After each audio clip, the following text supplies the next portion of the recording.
Bem, pessoal, continuando, me desculpem, no vídeo anterior eu acabei apertando sem querer aqui o botão de stop e acabou cortando justamente quando eu ia começar a falar sobre o desfazimento da locação por mútuo acordo.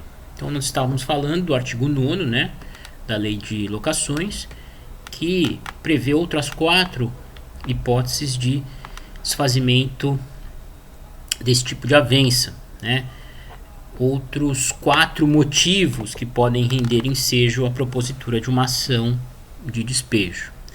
Vamos então começar falando do descumprimento do mútuo acordo. O mútuo acordo para a extinção da relação locatícia nada mais é do que um distrato, né? Através dele, as partes que não estão mais satisfeitas em prosseguir com a relação locatícia se ajustam no sentido de encerrá-la. Se porventura o locatário descumpre esse acordo de desocupação do imóvel, o locador poderá mover uma ação de despejo com o objetivo de reaver a coisa do locatário. Aqui é importante dizer que não cabe para esta situação de descumprimento do acordo de desocupação da coisa pelo locatário o manejo de ação de reintegração de posse, né? Muito embora a locação já tenha sido desfeita pelo distrato, o fundamento da ação é o contrato de locação firmado pelas partes. O fundamento para a propositura dessa ação, que visa propiciar a retomada da coisa ao locador, é a inobservância daquilo que ele prometeu no distrato que pôs fim à locação. Então, é uma ação relacionada à locação.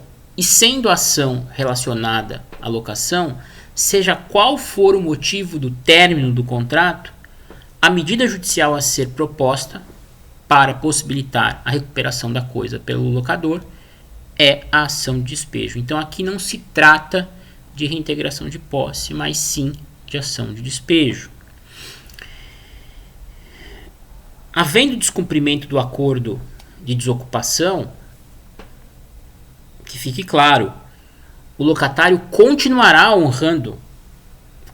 obrigado ao pagamento dos aluguéis ajustados no contrato de locação, enquanto não for efetivamente desalojado da coisa. Isso sem prejuízo de uma eventual multa que tenha sido prevista no acordo de extinção da locação, no distrato. Então, para o locatário, é um mau negócio, né, descumprir o distrato e o acordo de desocupação da coisa. Além de permanecer obrigado ao pagamento dos aluguéis, ainda poderá arcar com uma eventual multa que tenha sido prevista no acordo de extinção da relação locatícia. Ok? E para o locador, obter a coisa de volta, recuperar o bem, ação de despejo. Inclusive, nós veremos mais à frente, quando estudarmos as liminares nas ações de despejo, que este é um caso em que se admite o despejo liminar, o descumprimento do mútuo acordo por parte do locatário. Ok? Prosseguindo aí na análise do artigo 9º. O segundo inciso do artigo 9º prevê que a locação poderá ser desfeita havendo infração de dever legal ou contratual. Aqui nós podemos citar inúmeros exemplos. Falta de apresentação de um novo fiador após a morte de um dos fiadores ou do fiador do contrato. Se o contrato de locação foi celebrado com a garantia locatícia da fiança, morto o fiador, o locatário deverá, num prazo fixado pela lei, apresentar um novo garante para o contrato. Se ele não apresentar um novo garante ou uma nova garantia, o locador, alegando descumprimento de dever legal e contratual, poderá promover uma ação de despejo a fim de retomar a coisa, de resolver o contrato e retomar a coisa. Outra hipótese que também, infelizmente, acaba sendo muito comum: sublocação do imóvel pelo locatário a um terceiro, sem que o contrato preveja expressamente essa possibilidade. Ou pior, com o contrato de locação proibindo explicitamente a sublocação pelo locatário. Aqui também teremos uma ação fundada em descumprimento de dever legal ou contratual, a depender da situação. O imóvel que é locado para fins comerciais, que é locado para fins residenciais, mas o locatário acaba explorando comercialmente, né? Ou seja, ele modifica a destinação do imóvel fixada no contrato de locação, né? Está descumprindo explicitamente o contrato de locação. Ação de despejo por descumprimento de dever contratual, né? Então, se porventura for verificada uma transgressão de dever contratual ou legal por parte do locatário, a locação poderá ser desfeita com base no inciso 2 do artigo 9º, com o locador ajuizando uma ação de despejo, né, com base nesse dispositivo. Outro caso de extinção da locação, e esse caso é o caso mais clássico, se dá quando não há o pagamento dos aluguéis, quando há falta de pagamento dos aluguéis, né? Esse é o típico caso de despejo. A falta de pagamento de aluguéis não deixa de ser, evidentemente, o descumprimento de uma obrigação contratual. Aliás, é o descumprimento da principal obrigação contratual assumida pelo locatário. Entretanto, a lei acaba conferindo a esse descumprimento contratual um destaque especial e um regulamento, uma regulamentação diferenciada, né? Notem que a falta de cumprimento, a falta de pagamento dos aluguéis, inadimplemento dos aluguéis, encontra-se no inciso 3 do artigo 9º, enquanto que a prática de infração legal ou contratual no inciso 2, né?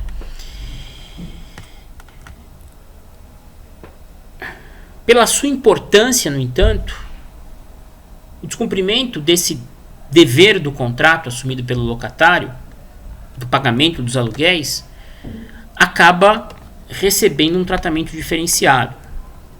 E em que consiste esse tratamento diferenciado? Nas ações de despejo fundadas no inadimplemento de aluguéis, na falta de pagamento de aluguéis, garante-se ao locatário, a fim de evitar a resolução da vença, o desfazimento da locação e a retomada da coisa pelo locador, promover, no prazo de 15 dias contados da citação, o depósito do débito devidamente atualizado que ele tem perante o locador. Então, se a ação for fundada na falta de pagamento de aluguéis, ela vai seguir o rito comum, como todas as demais ações relacionadas à locação de imóveis urbanos, conforme foi anotado lá no início do vídeo anterior. Entretanto, dada a peculiaridade, dado o fato desta ser a mais comum transgressão praticada pelo locatário em contratos de locação, a lei, que tem um evidente caráter protetivo do locatário irá assegurar a possibilidade deste evitar a resolução do contrato mediante aquilo que se denomina purgação da mora. Se citado antes do prazo da contestação o réu locatário pagar tudo aquilo que deve, automaticamente impede o desfazimento do contrato e a retomada da coisa pelo locador. Por isso que nas ações de despejo fundadas na falta de pagamento de aluguéis, é obrigação do locador, autor da ação, na inicial, sob pena de inépcia, apresentar um cálculo discriminado do valor atualizado da dívida do locatário. Então, se ele está devendo, por exemplo, 3 meses de aluguel, ele vai colocar as 3 parcelas devidas, discriminadas, devidamente corrigidas e acrescidas dos juros moratórios previstos pelo contrato. E também de uma eventual multa que o contrato preveja para o caso do inadimplemento, para o caso de mora. Se a inicial não apresentar essa memória discriminada da dívida, se a inicial não descrever exatamente quanto o réu locatário deve, inviabilizando com isso o exercício da purgação da mora, a inicial será inepta. E sendo inepta, o juiz poderá indeferi-la, deverá indeferi-la e julgar extinto o processo sem resolução do mérito. Evidentemente que antes de tomar essa medida drástica de indeferir a inicial e julgar extinto o processo sem resolução do mérito, deverá o juiz, verificando a falha, a ausência da discriminação correta do valor da dívida, determinar ao locador que promova a sua emenda, né, e supra a falha identificada, né? Mas é imprescindível que a inicial veicule a memória discriminada da dívida. Isto para viabilizar a purgação da mora. Purgação da mora, que, repetindo, deve ser feita no prazo de 15 dias contados da citação, juntada do AR ou do mandado de citação, conforme o caso, conforme a forma que for realizada a citação.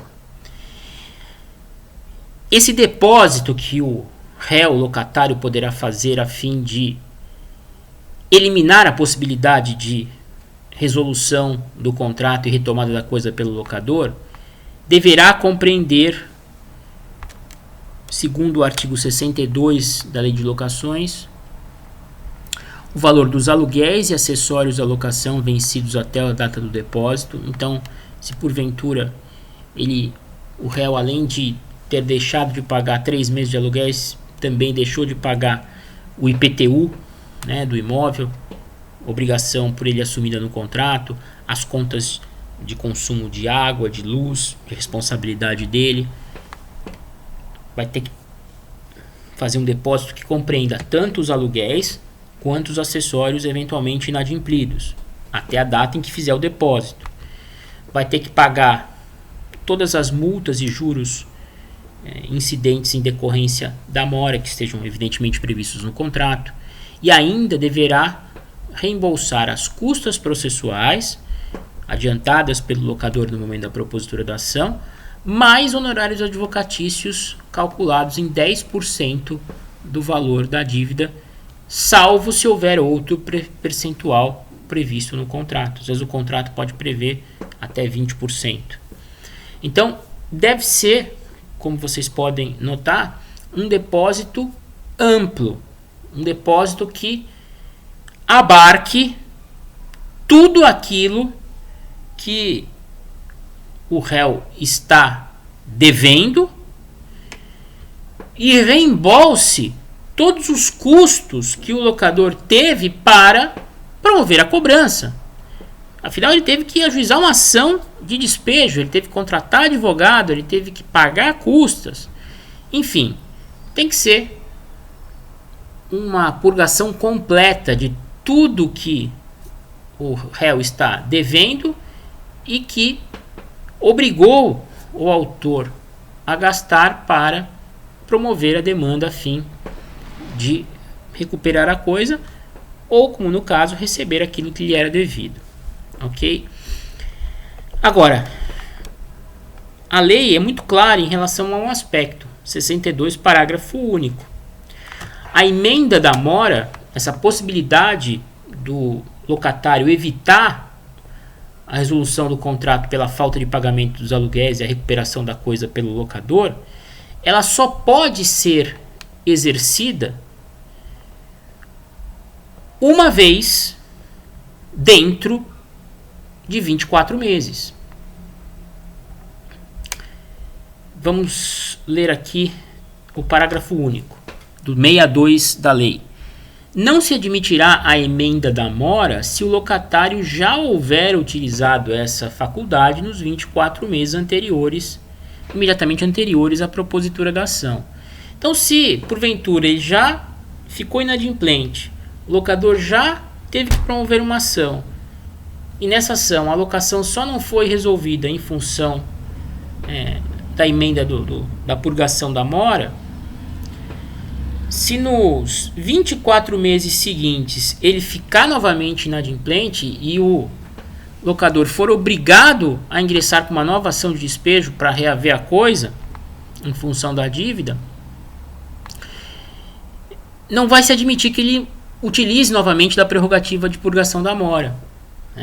Ele só vai poder eventualmente usar um novo pedido de purgação da mora depois de decorridos mais de 24 meses da propositura da ação anterior. Aliás, mais de 24 meses da última purgação da mora. Porque senão vira festa, senão o locatário pode se sentir, digamos assim, estimulado a ficar inadimplente, porque sempre ele vai ter a possibilidade de evitar a locação purgando a mora. Então ele deixa o locador na mão, o locador que conta com aquele dinheiro certo do aluguel todos os meses, e quando aperta, quando o locador resolve despender tempo, dinheiro, contratar um advogado para promover uma ação, ele vai lá e salda aquilo que está devendo. Isso não pode ser feito de maneira indiscriminada a todo momento. Então a lei dá esse prazo, de pelo menos 24 meses. Se ele já tiver usado a faculdade de purgar a mora nos 24 meses anteriores, ele não pode se valer dessa mesma prerrogativa. Ele vai ter que se submeter à resolução da locação. Agora,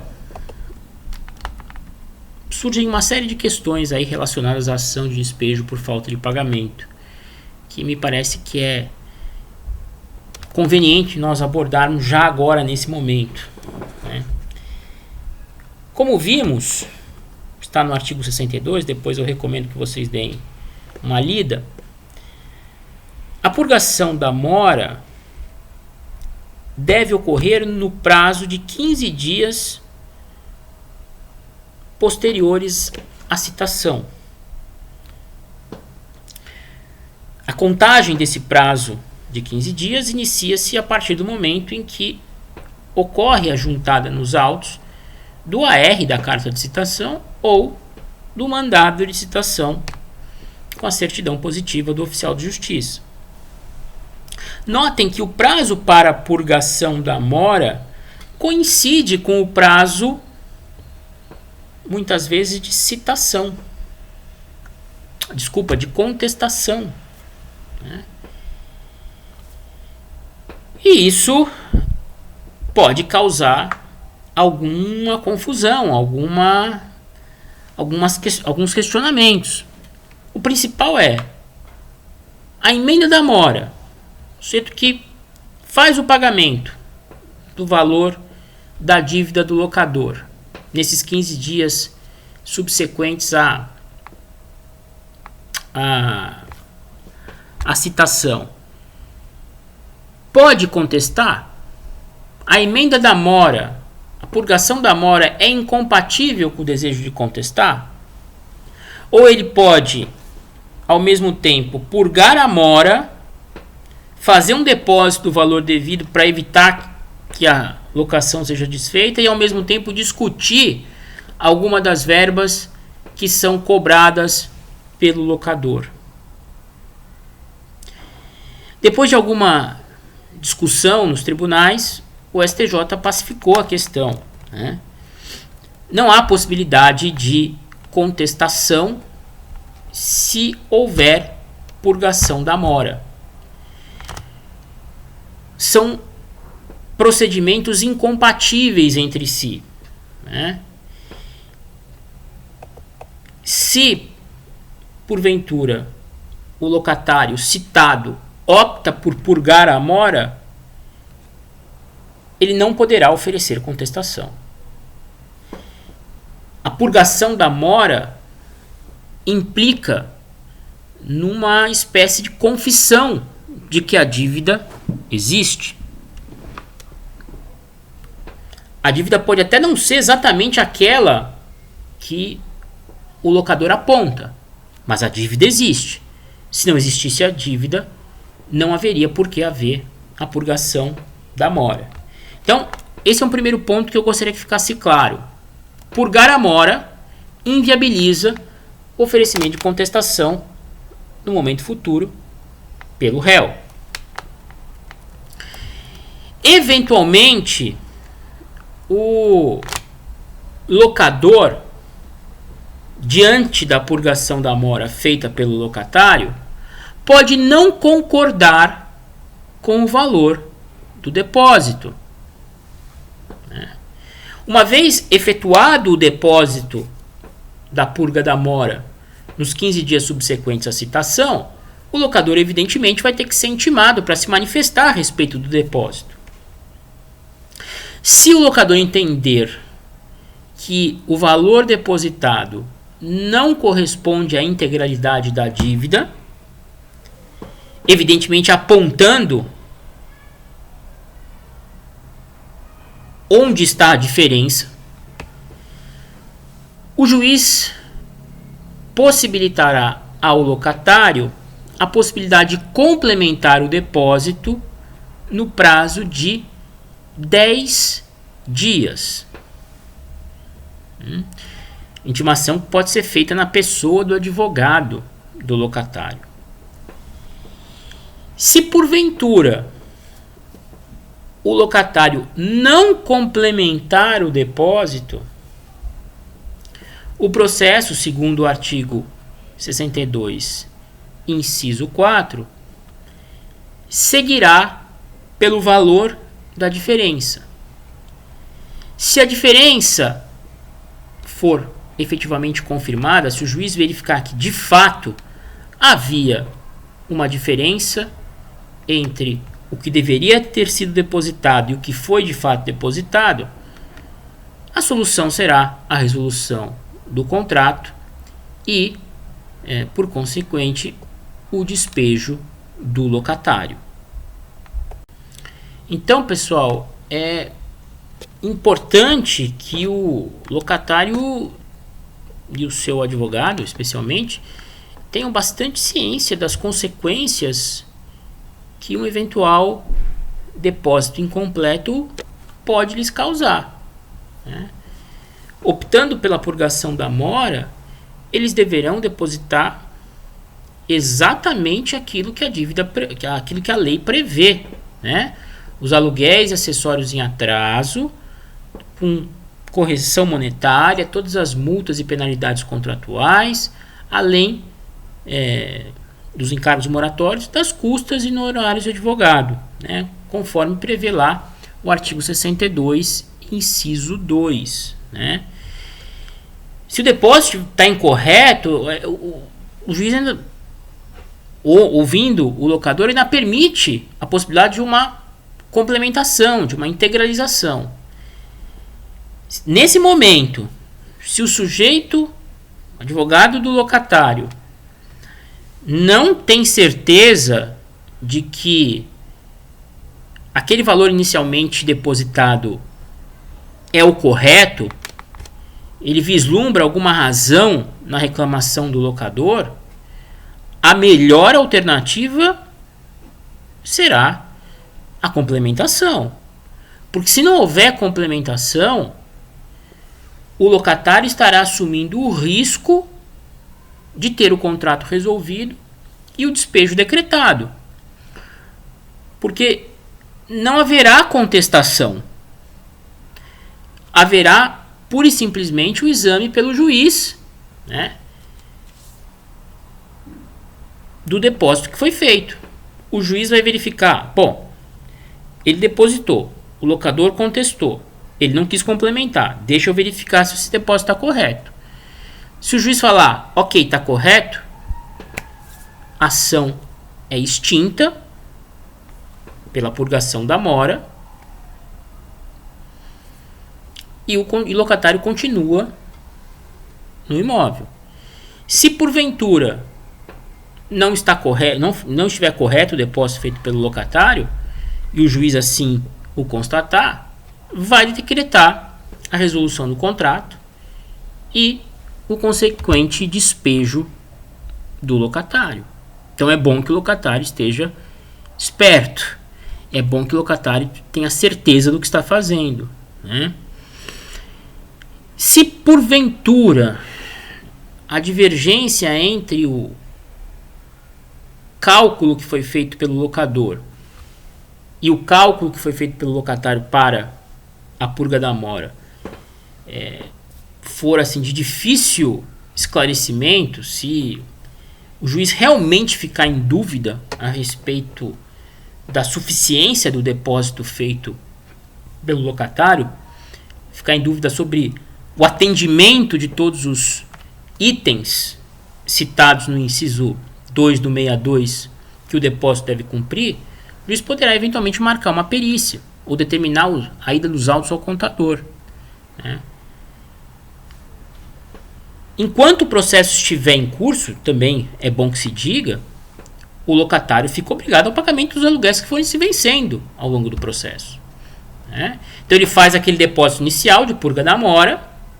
Se o juiz tem dúvidas sobre a suficiência do depósito, a pedido de complementação não atendido, o juiz manda para o contador o processo. Enquanto a ação estiver em curso, o locatário também tem que ir depositando mensalmente cada um dos aluguéis que forem se vencendo, né? Ele não fica dispensado do resto dos aluguéis, evidentemente. Então, há que se tomar cuidado nessa postura, se esse for o desejo do locatário, né? É preciso que o advogado explique bem a ele as consequências que um depósito incompleto pode gerar, né? Uma vez que a opção pela purgação da mora, segundo o STJ, é incompatível com o desejo de contestar. Então, é insuficiente? É suficiente? O juiz vai decidir. Só que, uma vez decidindo pela insuficiência, é despejo. É resolução do contrato. Então, que o locatário fique atento. Outra particularidade que é importante a gente citar, que envolve a ação de despejo por falta de pagamento. A ação de despejo por falta de pagamento pode ter cumulada ao pedido principal de resolução da locação e despejo do réu o pedido de cobrança dos aluguéis vencidos, né? Então, vencidos e vincendos no curso da ação. Então, é possível a acumulação desses pedidos. Fica a critério do locador escolher a melhor maneira, né? A gente não pode esquecer que o crédito oriundo de locação documentado em contrato escrito constitui título executivo extrajudicial, né? Não se exigindo que o contrato contenha duas assinaturas de testemunhas, duas testemunhas do contrato. O crédito documentado de locação é título extrajudicial, independentemente de testemunhas terem subscrito o contrato. Então, para o locador, pode ser mais interessante mover a ação de despejo pela falta de pagamento dos aluguéis, discriminando o valor da dívida para possibilitar a purgação da mora, e, em paralelo, manejar uma execução fundada em título extrajudicial, contrato de locação, cobrando aqueles valores que estão em aberto. Evidentemente que, se houver purga da mora na ação de despejo, a execução vai ser extinta em razão da inexistência de dívida, né? Extinta sem resolução do mérito, né? Que não há interesse porque a dívida está paga. Para o locador pode ser uma opção interessante, porque, havendo pedido de despejo acumulado com cobrança de aluguéis, o processo pode se arrastar na discussão do quantum, né? O locatário não opta por purgar a mora, mas resolve contestar, e na contestação ele admite parte do débito, mas diz que outra parte é fruto de uma cobrança abusiva. Então, a discussão envolvendo o despejo, ela pode se prolongar um pouco mais em razão da resistência apresentada pelo réu. Para eliminar esse tipo de atraso, o locador pode optar por promover duas ações paralelas. Uma visando só o despejo, em razão da falta de pagamento dos aluguéis, e a outra, uma execução, cobrando já aquilo que está em aberto, né, pelo locatário. Tá bom? Mas essa é uma escolha que fica a critério do advogado do locador. Tá certo, pessoal? Acho que... Não, vou só terminar para que a gente realmente termine essa questão do despejo por falta de pagamento. Uma vez julgada procedente a ação, resolvido o contrato e determinado o despejo, o juiz mandará notificar o réu a desocupar a coisa no prazo de 30 dias. Então, julgado o despejo, julgada procedente a ação, declarado resolvido o contrato e despejado o réu, antes da desocupação forçada, o juiz ainda dá uma chance para o locatário sair tranquilamente. O juiz vai expedir uma notificação para desocupação voluntária. Essa desocupação voluntária, como regra, deve ser feita em 30 dias. Porém, se entre a citação e a sentença de primeiro grau houver decorrido mais de 4 meses, o parágrafo 1º do artigo 63 diz que o prazo dessa notificação para desocupação voluntária será de 15 dias.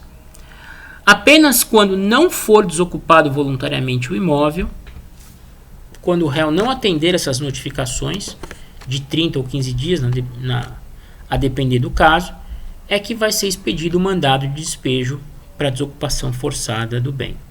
Tá bom? Pessoal, espero que tenha ficado claro.